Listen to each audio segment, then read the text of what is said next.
सभी को नमस्कार, सुप्रभात। शुरू करते हैं भक्ति काल। प्रश्न संख्या 351 से। तुलसीदास की अवधि में कौन कौन सी रचनाएं हैं? तुलसीदास की अवधि भाषा में रचनाएं: रामाज्ञा प्रश्न, जानकी मंगल, रामचरितमानस, पार्वती मंगल, रामलला, नहचू। रामलला नहचू ठेठ अवधि में है।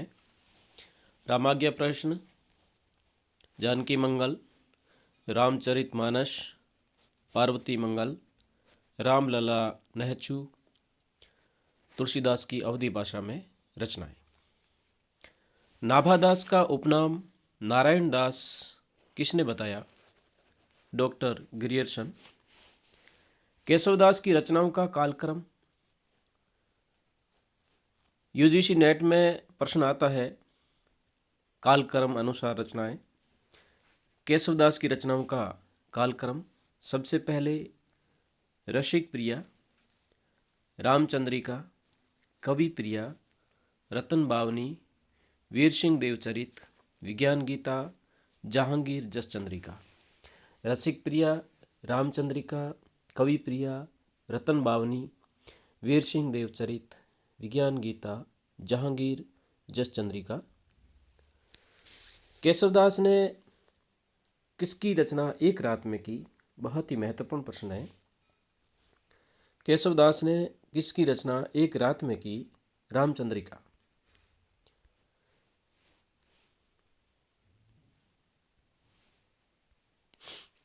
केशव को कवि हृदय नहीं मिला।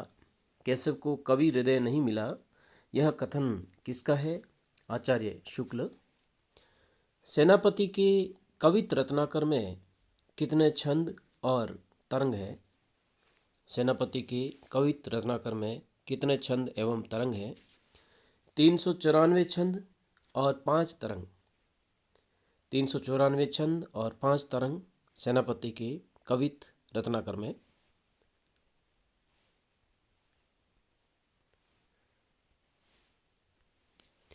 सनकादि संप्रदाय निम्बार्काचार्य। सनकादि संप्रदाय के प्रवर्तक निम्बार्काचार्य। द्वैता द्वैतवाद के प्रवर्तक निम्बार्काचार्य। द्वैता द्वैतवाद निम्बार्काचार्य। रुद्र संप्रदाय वल्लभाचार्य। रुद्र संप्रदाय के प्रवर्तक वल्लभाचार्य। सुधाद्वैतवाद वल्लभाचार्य। अचिंत्य भेदाभेदवाद चैतन्य महाप्रभु। अचिंत्य भेदाभेदवाद चैतन्य महाप्रभु। गौड़ीय संप्रदाय चैतन्य महाप्रभु। गौड़ीय संप्रदाय चैतन्य महाप्रभु का है।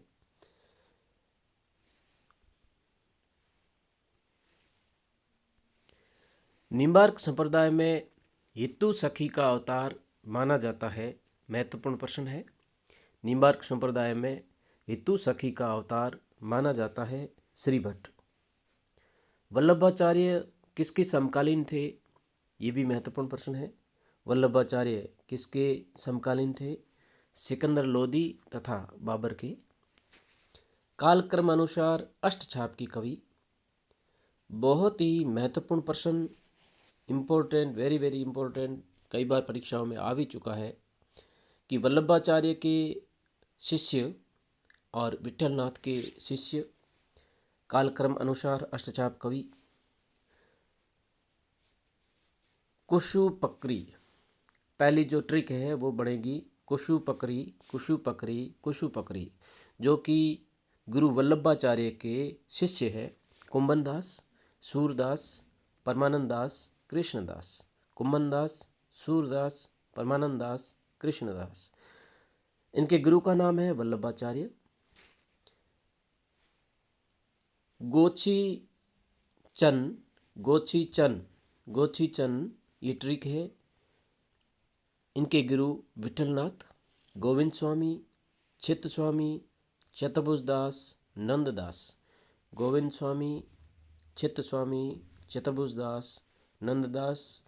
गुरु का नाम विठलनाथ। विठलनाथ के शिष्य गोविंद स्वामी, चित्त स्वामी, चतुर्भुज दास, नंददास, गोविंद स्वामी, चित स्वामी, चतुर्भुजदास, नंददास। वल्लभाचार्य के शिष्य कुसुपकरी, कुम्मन दास, सूरदास, परमानंद दास, कृष्णदास।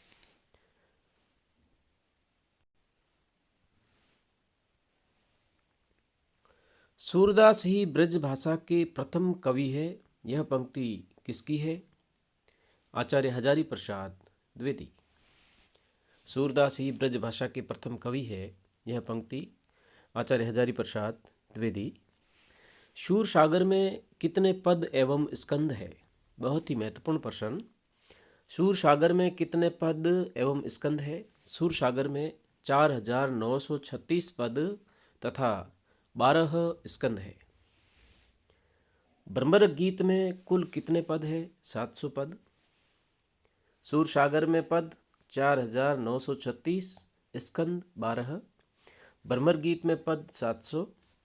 आचार्य रामचंद्र शुक्ल ने किसे ध्वनि काव्य कहा है? ब्रह्मर गीत को। शूर सागर की मृत्यु पर किसने कहा?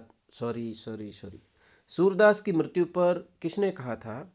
सूरदास की मृत्यु पर किसने कहा था? पुष्टि मार्ग को जहाज जात है, जाए कछु लेनो होए सो लेऊ। पुष्टि मार्ग को जहाज जात है, जाए कछु लेनो होए सो लेऊ। उक्त कथन विठलनाथ ने कहा था सूरदास जी की मृत्यु पर। अकबर के नवरत्न में तानसेन किससे संगीत गायन की शिक्षा ग्रहण करते थे? महत्वपूर्ण प्रश्न है। अकबर के नवरत्न में तानसेन किससे संगीत गायन की शिक्षा ग्रहण करते थे? गोविंद स्वामी से। अकबर के नवरत्नों में तानसेन थे जो कि गोविंद स्वामी से संगीत गायन की शिक्षा ग्रहण करते थे।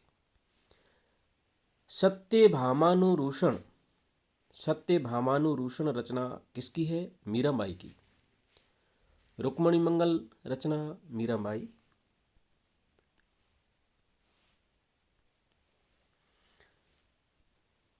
सुजान रसखान, प्रेम वाटिका, दान लीला, अष्टयाम काव्य कृतियाँ किसकी है? रसखान। सुजान रसखान, प्रेम वाटिका, दान लीला, अष्टयाम कृतियाँ है रसखान।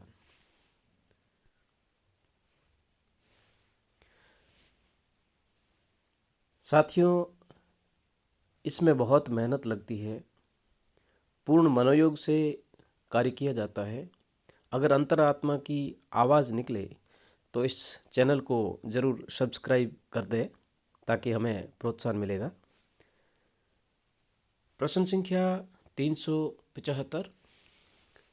हिंदी का प्रथम पौराणिक प्रबंध काव्य है। महत्वपूर्ण प्रश्न है। हिंदी का प्रथम पौराणिक प्रबंध काव्य प्रद्युम्न चरित, जो कि सुधारू अग्रवाल का है। प्रद्युम्न चरित सुधारू अग्रवाल हिंदी का प्रथम पौराणिक प्रबंध काव्य। तुलसी गंग दुऊ भय सु कविन की सरदार। तुलसी गंग दुऊ भय सु कविन की सरदार पंक्तियां किसकी है? भिखारी दास। अवधी भाषा में लिखा गया प्रथम रीति निरूपक ग्रंथ है बरवे नायिका भेद। अवधी भाषा में लिखा गया प्रथम रीति निरूपक ग्रंथ बरवे नायिका भेद। खेल कौतुकम जातकम ज्योतिष ग्रंथ किसका है? खेल कौतुकम जातकम ज्योतिष ग्रंथ किसकी रचना है? रहीम। भारत में संत मत के आरंभकर्ता माने जाते हैं। भारत में संत मत के आरंभकर्ता माने जाते हैं नामदेव।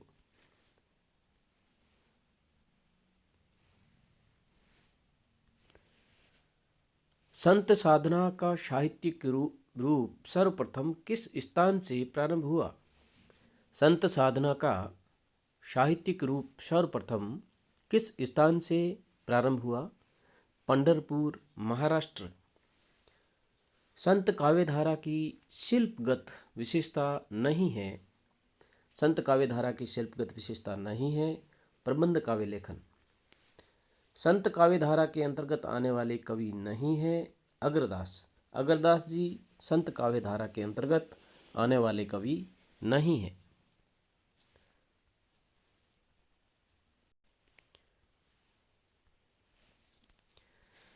1455 साल गए, चंद्रवार इक ठाठ भये, जेठ सुदी बरसायत को, पूर्ण मासी तिथि प्रकट भये। पंक्तियां किस संत कवि से संबंधित है? कबीर।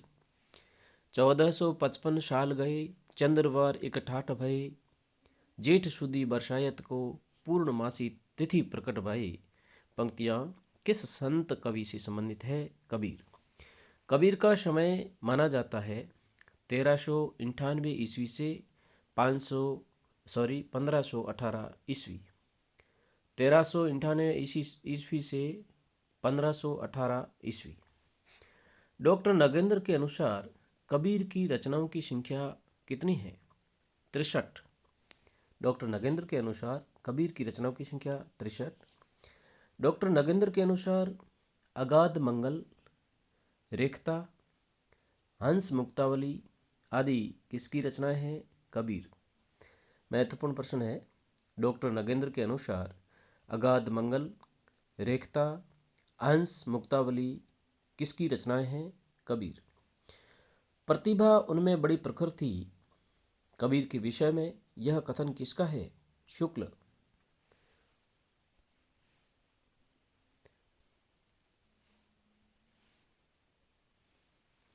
किसने कबीर को भगवान विष्णु के नरसिंह अवतार की प्रतिमूर्ति माना है?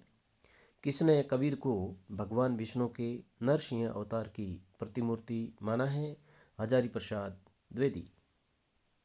साधना के क्षेत्र में जो ब्रह्म है, साहित्य के क्षेत्र में वही रहस्यवाद है, उक्त कथन किसका है? साधना के क्षेत्र में जो ब्रह्म है, साहित्य के क्षेत्र में वही रहस्यवाद है, उक्त कथन किसका है? शुक्ल।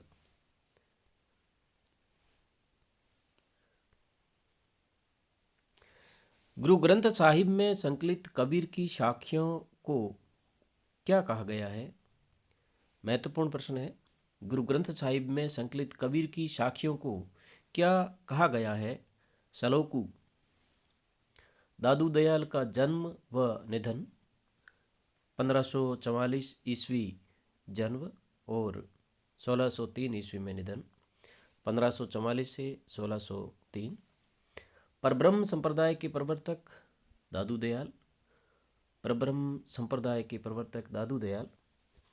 दादू पंथ का अधिकांश साहित्य किस बोली में रचित है? ढूंढाड़ी। घीव दूध में रमी रहा, व्यापक सब ही ठोर, ईश्वर के संबंध में उपयुक्त पंक्ति किस संत कवि की है? दादू दयाल। घीव दूध में रमी रहा, व्यापक सब ही ठोर, ईश्वर के संबंध में उपयुक्त कथन दादू दयाल। संत सुंदरदास का जन्म व मृत्यु। संत सुंदरदास का जन्म 1596 ईस्वी, मृत्यु 1689 ईस्वी। 1596 से 1689 ईस्वी संत सुंदरदास।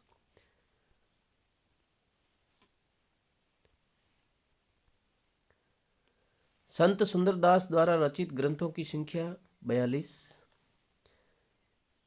किस संत ने 1625 ईस्वी में फतेहपुर शेखावटी के निकट एक गुफा में प्रवेश कर 12 वर्षों तक योग साधना की? किस संत कवि ने 1625 ईस्वी में फतेहपुर शेखावटी के निकट एक गुफा में प्रवेश कर 12 वर्षों तक योग साधना की? सुंदरदास ने।